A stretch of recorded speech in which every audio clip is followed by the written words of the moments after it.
Vi è piaciuta questa mia idea? Adesso la inforniamo, poi ce la gustiamo insieme.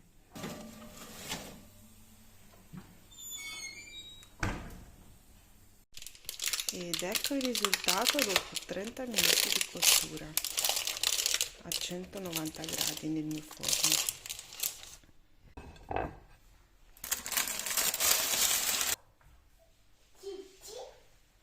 Ed eccola qua, ragazzi. Qua. Spero che il video vi sia piaciuto e fatemi sapere se provate a farla. Adesso la tagliamo insieme, vero?